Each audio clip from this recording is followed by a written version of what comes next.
What would it have been like to be a follower of Jesus in Jesus' time? Because, of course, we are followers of Jesus. He was a magnet for trouble. He called out everyone for everything. And he didn't really offer any practical solutions for anything. You know, kind of like sometimes politicians, they'll come out with all the ideas of what needs to be done, but not always any practical solutions for how to do it. Jesus did that sometimes, but Jesus really wasn't 100% living in this world, was he? He came to remind us that we need to anchor ourselves in a world and a life that isn't right in front of us. That's what his point was. So he challenged political, religious, and social structures of the time, and he frustrated and irritated all kinds of people. He was confrontational. And we do like to think of Jesus, our friend, who loved everyone and cared for everyone, but if you just sit down and read even one gospel, everything that Jesus said, Jesus was pretty harsh with a lot of people. I think if you think about how short his life was and how important what he was doing really was, surely he must have felt an incredible urgency to get this message, this revelation of what God was, who God is, and what God wanted us to know. He had to get that message out quickly. And he obviously did a great job of it. So being a follower of Jesus was risky, and it was confusing. He was there to change people from the inside out.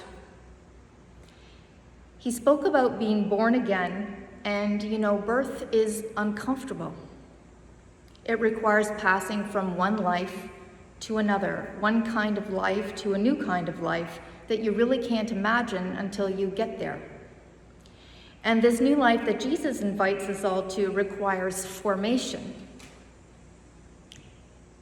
We aren't born moments after we're conceived. We're formed in the womb. We become what we need to be in order to live in the life that follows. It requires the resources of mother, child, and God to knit a person together. And Jesus reminds us that we're now living in our second stage of formation. We're to become something that allows us to live in the life that follows this one, an incredible life beyond what we can imagine.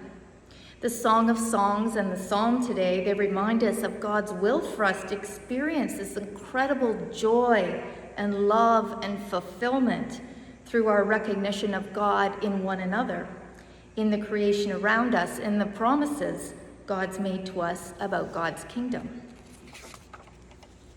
This world can be just so distracting from all that, because in this life there's sin. And sin's number one goal is to distract us from God. And sin's pretty good at it.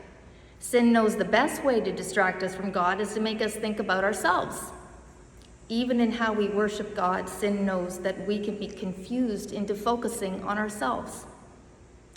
The Pharisees, many with the very best of intentions, have devoted their lives to following the law and trying to remain ritually pure and all the important things that come with faithful following of religion.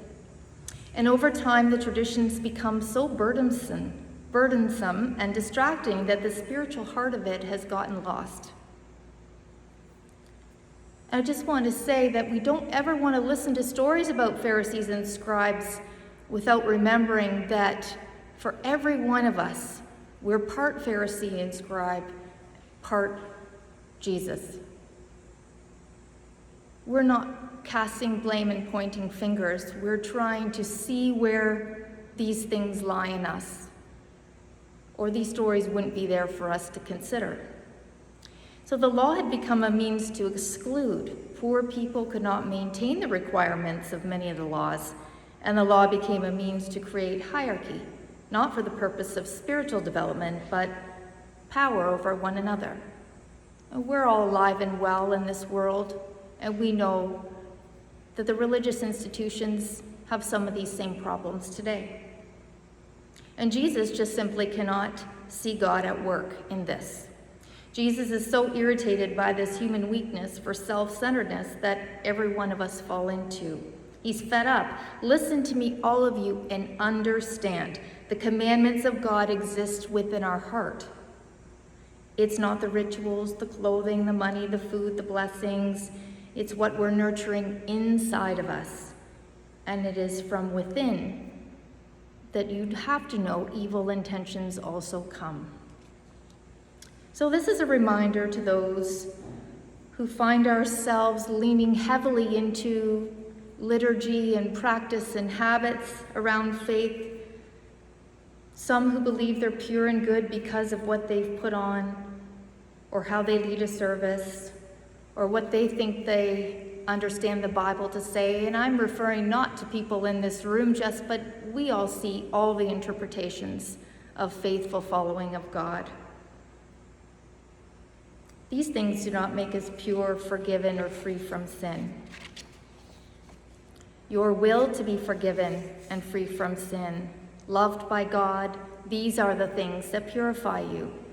Your willingness to set your needs apart, to look for your own sin, to check your own inner self for evil intentions, fornication, theft, murder, adultery, avarice, wickedness, deceit, licentiousness, envy, slander, pride, folly, they aren't as far away from our hearts as we might hope.